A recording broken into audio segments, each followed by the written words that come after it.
Today at Mullin Machinery, we have a Superior Model 610 rivet machine. 115 volt single phase. All original paint.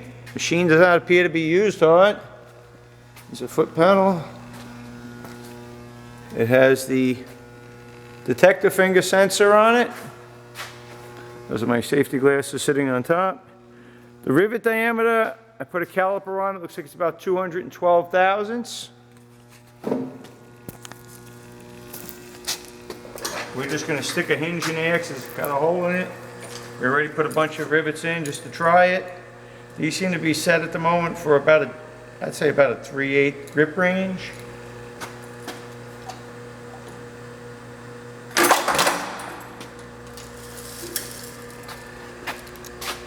There you have it.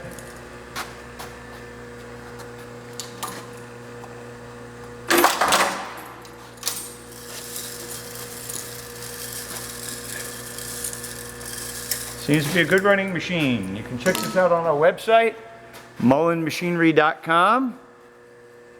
That's MULLIN machinery.com for all your tool room and fabricating needs.